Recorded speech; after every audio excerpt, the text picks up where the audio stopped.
You wake up and your head feels like it's filled with wet sand, a heavy pressure behind your eyes that makes opening them feel like lifting weights. This isn't just a bad morning. It's been months of this thick fog swallowing your thoughts before breakfast. You used to be sharp, but now your own home feels like a blurred photograph you can't focus on. You've tried sleeping more and the vitamins they keep giving you, but nothing clears the clouds. This confusion isn't your brain failing. It's your body sounding a desperate alarm about a hidden danger. In the next few minutes, you will finally understand what is truly happening. My name is Arthur Vance, a 71-year-old retired structural engineer who spent 40 years ensuring bridges could withstand the heaviest loads. Now, I live quietly in our coastal estate, the home I built for my wife, Eleanor. She died 2 years ago, leaving the scent of lavender soap and the memory of her humming in the garden.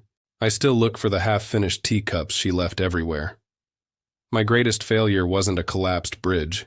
It was my own blindness. I was so consumed by steel and blueprints that I never noticed her health declining until it was far too late. This guilt is a weight no amount of reinforced concrete could ever support or justify. My world has shrunk to this house, shared with my sister-in-law, Beatrice, who moved in to care for me as my memory allegedly slipped.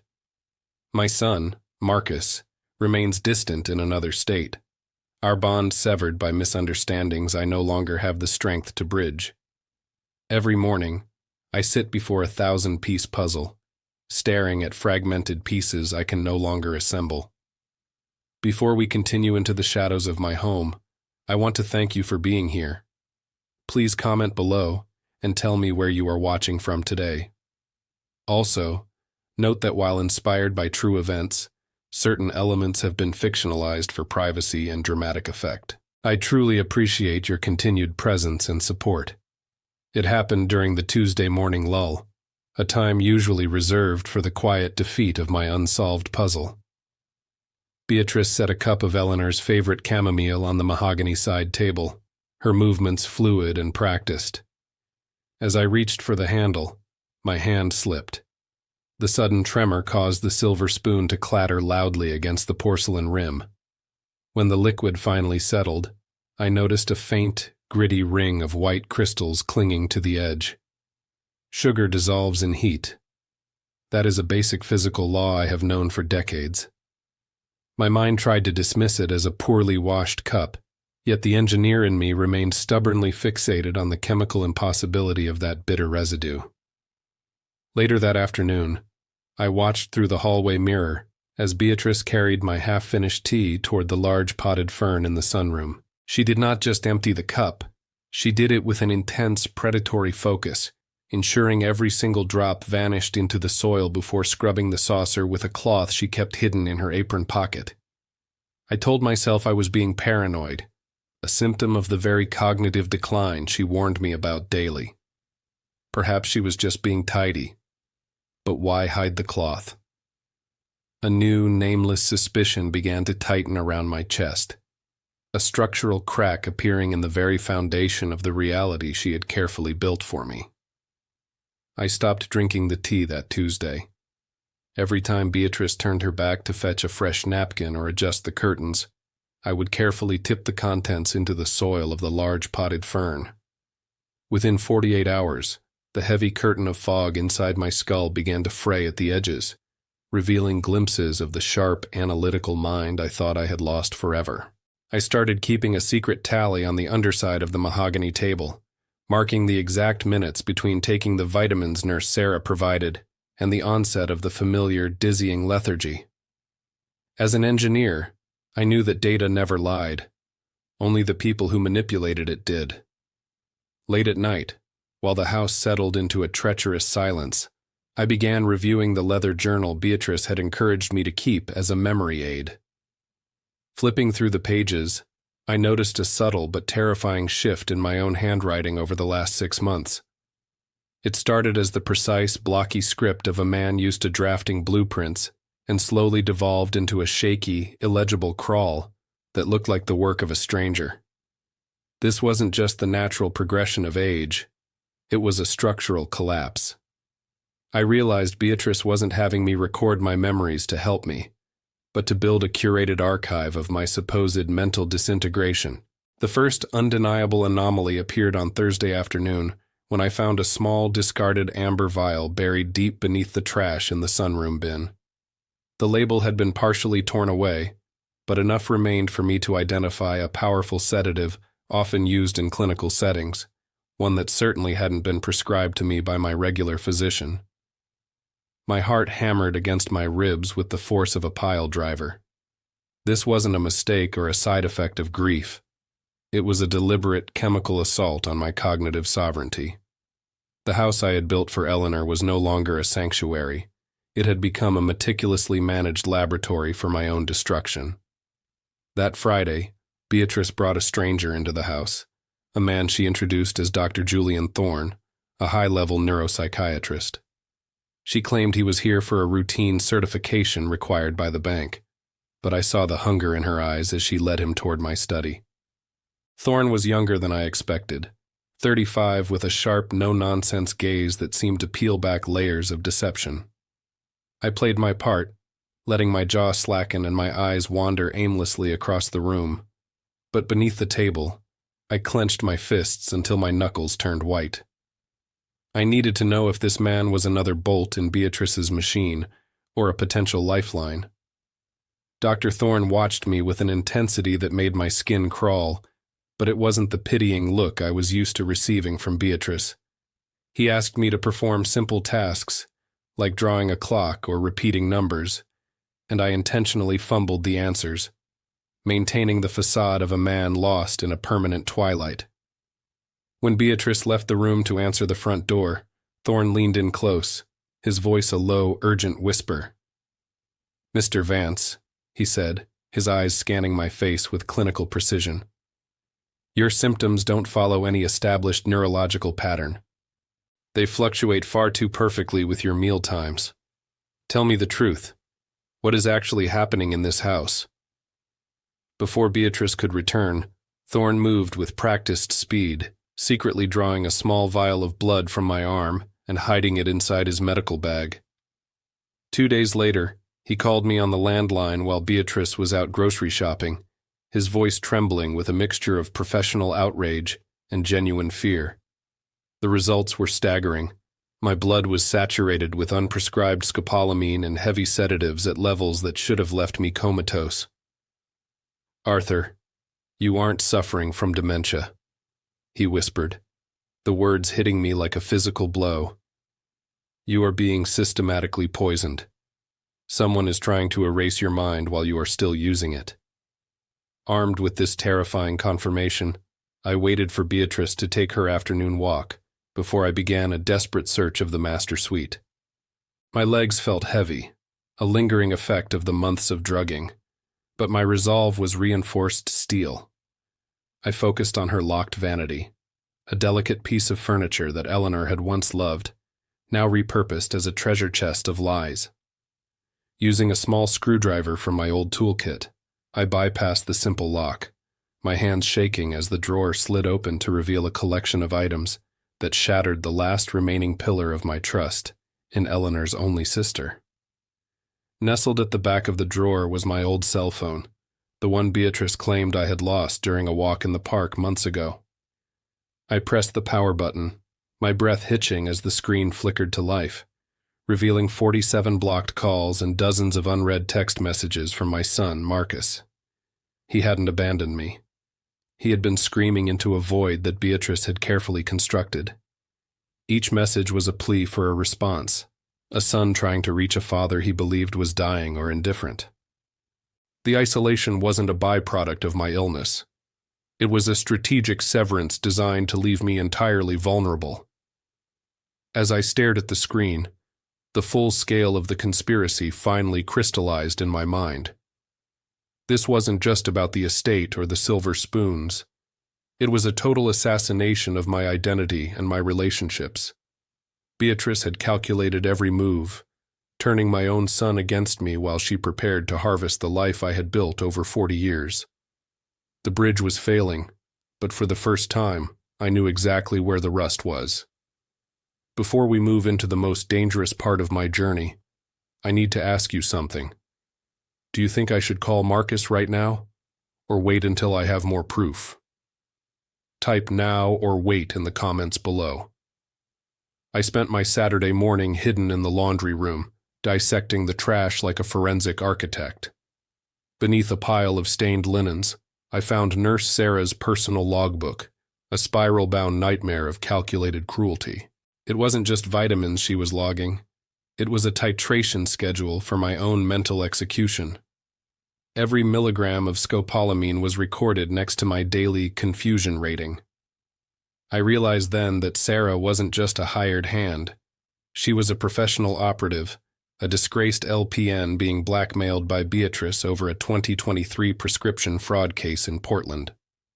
The structural integrity of my domestic sanctuary had been compromised by a network of criminals, turning my home into a high-security prison for a man who wasn't even aware he was being guarded. The financial scale of this betrayal hit me like a massive debris flow when I bypassed the encryption on Beatrice's laptop. I discovered a digital folder labeled Project Horizon, containing a forged 2025 will that stripped my son, Marcus, of every cent. The estate, valued at $4.2 million, was being systematically liquidated into a series of offshore accounts in the Cayman Islands. She wasn't just waiting for me to die. She was actively hollowing out the foundation of the Vance legacy while I sat in the sunroom, staring at a puzzle I was never meant to solve.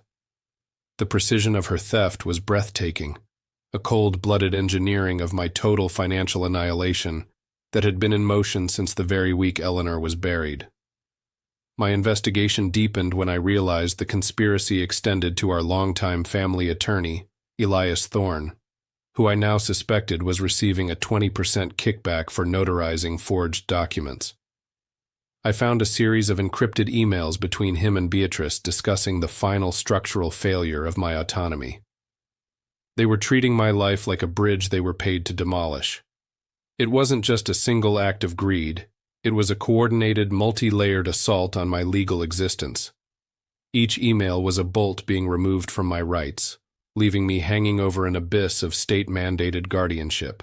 The realization that those I trusted most were the ones wielding the sledgehammers sent a chill through my bones that no hearth fire could ever warm. The risk turned from financial to lethal on the night of March 14th, when Beatrice cornered me in the kitchen. Her eyes, usually softened by a mask of tragic concern, were now cold and analytical, scanning my face for any sign of returning sharpness. She noticed I hadn't touched my evening tea, the same porcelain cup that held my chemical shackles. "You seem different today, Arthur," she whispered, her hand tightening around a heavy glass paperweight on the counter. The tension in the room was a physical weight, a load-bearing moment that threatened to shatter my facade. I had to immediately retreat into the role of the confused, doddering old man, forcing my hands to shake while my heart hammered with the rhythm of a failing engine. Then, I found the lavender. While searching the back of the linen closet, I discovered the exact brand of pressurized spray Beatrice used in Eleanor's room during her final weeks. My engineering mind suddenly connected the dots with the violent force of a structural collapse. The sudden respiratory failure Eleanor suffered on October 12th wasn't a natural event. It was a reaction to the high concentrations of synthetic allergens Beatrice had been pumping into her room. I remembered the way Eleanor coughed, the way her lungs seemed to turn to stone, the same way my own chest tightened whenever Beatrice cleaned my study. The inheritance wasn't just her goal. It was the prize she had already murdered for, and I was merely the final piece of unfinished business. I retreated to my workshop, the only place where the scent of sawdust masked the chemical traces of Beatrice's malice. I pulled Eleanor's old medical files from the steel cabinet, comparing her oxygen saturation levels from her last days to the data I had secretly recorded about my own heart rate.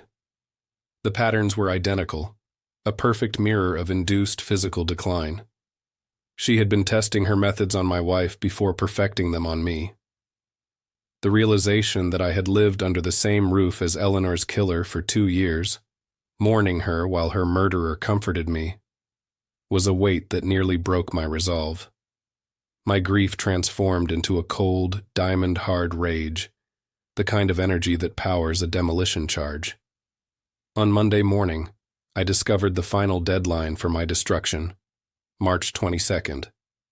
Beatrice had scheduled a final competency hearing with a bribed magistrate, a legal maneuver that would effectively end my life as a free man.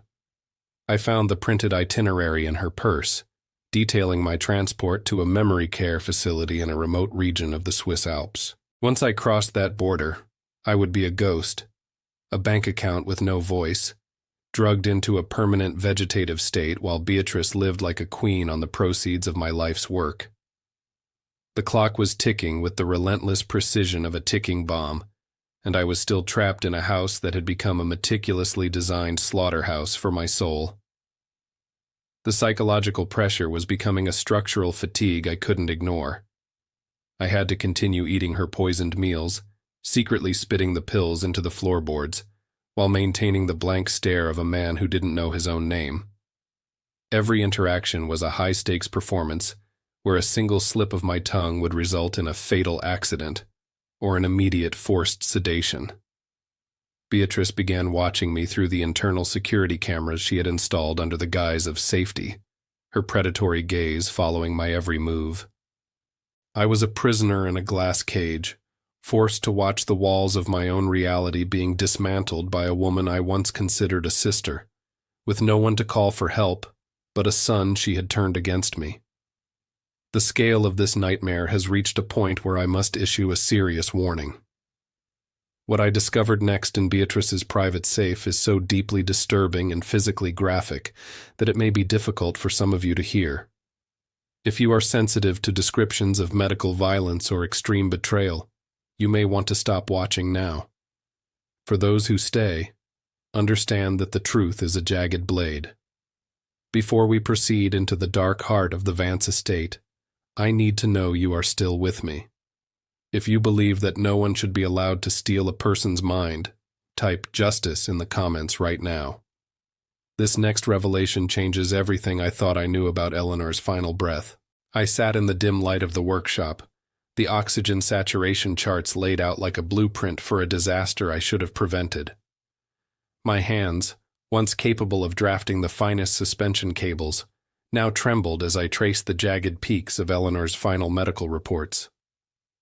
October 12th was the day my structural world collapsed, the day she gasped for air while Beatrice stood by with a bottle of lavender-scented poison. I felt a cold, sharp ache in my chest, a physical realization that my wife hadn't died naturally. She had been systematically dismantled by her own sister. The heavy scent of synthetic flowers in the air suddenly felt like a noose tightening around my own neck. A violent shiver racked my frame, starting in the marrow of my bones and radiating outward until my teeth rattled with a sound like grinding stone. My mind forced me back to that rainy Tuesday in the garden, when Eleanor first complained of a tight chest.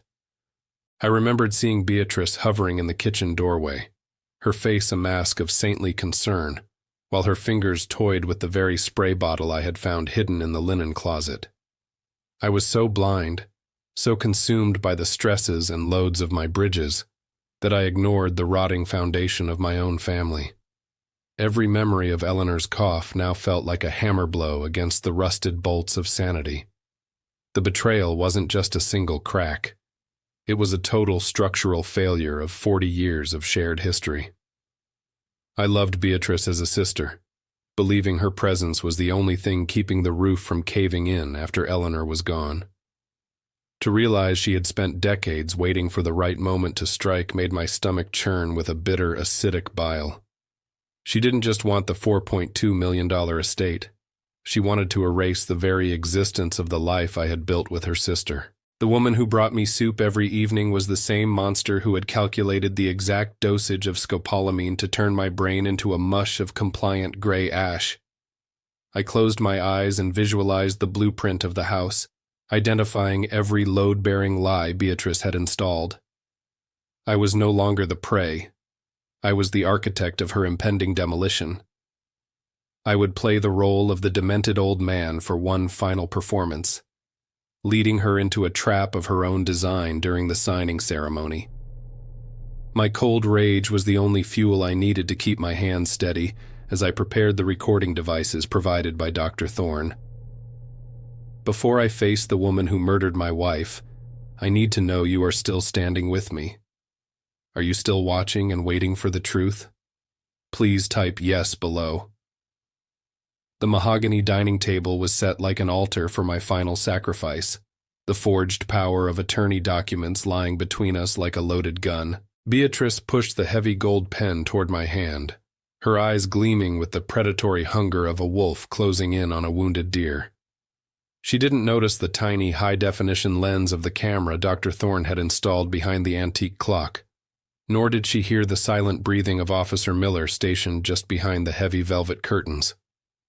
I let my hand hover over the signature line, feigning a final, trembling moment of confusion, while my mind calculated the exact structural load of the trap I was about to spring. "I can't sign this, Beatrice," I whispered, my voice shedding the tremors of the last 6 months like a discarded skin. I slid the chipped porcelain tea saucer across the table, the crystalline residue of scopolamine glistening under the chandelier like a silent accusation. Her face didn't crumble immediately. Instead, she adjusted her soft cardigan, her mask of tragic concern tightening into a rigid porcelain wall of denial. She claimed the residue was merely a new herbal sweetener, her voice rising in a calculated pitch of maternal offense that had worked on me 1,000 times before. She didn't realize that I was no longer the bridge she could systematically dismantle with her hollow, poisonous lies. The front door groaned on its hinges as Marcus stepped into the foyer, his face a blueprint of suppressed grief and sudden, terrifying clarity. Beatrice recoiled, her hands clutching the edge of the mahogany table as she realized her carefully constructed wall of isolation had suffered a total structural failure. She tried to pivot, spinning a frantic web of lies about my violent episodes and sudden delusions. But Marcus simply held up his phone, showing the 47 blocked calls she had deleted from my life. The air in the room grew heavy with the scent of lavender and betrayal, a load-bearing tension that was finally reaching its ultimate, irreversible breaking point. Dr. Thorne stepped forward, the medical report in his hand acting as a death warrant for Beatrice's freedom. When he read the toxic levels of sedatives found in my blood, Beatrice finally snapped, her saintly facade dissolving into a venomous explosion of lifelong resentment and bitter, unrefined hatred. "I deserve this house," she screamed, her voice cracking like a failing support beam. She confessed to the lavender treatments that silenced Eleanor, admitting she watched my wife gasp for her final breath just to inherit a legacy she felt was her back pay for years of inferiority. Her confession was a jagged blade of truth, carving through the silence of the home she had turned into a tomb. Officer Miller emerged from the shadows, his heavy boots echoing on the hardwood floors like the rhythmic strike of a demolition hammer. The metallic click of the handcuffs was the most beautiful sound I had heard in 40 years, a final bolt being driven into the coffin of Beatrice's conspiracy. As she was led away, her rights being read in a low, rhythmic drone, the police began a systematic search that revealed the hidden stash of scopolamine and the tainted lavender spray. Nurse Sarah was apprehended in the driveway, her disgraced career ending in the back of a squad car, while the legal architecture of their theft was dismantled by the very authorities they had sought to bribe. The court was merciless, sentencing Beatrice to 25 years without the possibility of parole for the attempted murder and elder abuse that nearly erased my existence. Every offshore account was frozen, and the $4.2 million were returned to the Vance estate, while the attorney, Elias Thorne, had his license permanently revoked for his role in the forgery. Marcus and I stood together on the coastal cliffs that evening, the heavy salt air finally scrubbing the scent of lavender from my lungs and my memory. The old bridge I had built decades ago stood firm against the incoming tide, its silhouette mirrored in the calm water, finally as stable and unyielding as the truth itself. 8 months have passed since the salt air finally washed the synthetic scent of lavender from my lungs. Today, I sit on the porch with Marcus, watching the tide roll in against the reinforced cliffs. We are rebuilding more than just an estate. We are repairing a relationship that I feared was lost to the calculated fog of betrayal. My hands still tremble slightly when I reach for a glass of water, a lingering physical scar of the scopolamine that nearly erased my soul. I finally finished that 1,000-piece puzzle yesterday, the one Beatrice used to mock my decline. The image is of a suspension bridge, standing firm and unyielding, just like the new foundation of my life. They say a mind is a fragile structure, a bridge that can be swept away by age. But remember this: your cognitive sovereignty is your final fortress, and you must guard its gates with your life. Watch the hands that feed you, for evil rarely arrives with a snarl. It comes with a warm cup of tea and a smile. God sees every secret kept in tea leaves, and his justice is always perfectly sharp. If you believe the truth must come to light, please subscribe, share, and comment "Truth" below. This story was inspired by real events of elder abuse, but certain elements were fictionalized for privacy. Never let the shadows steal your voice or your reality.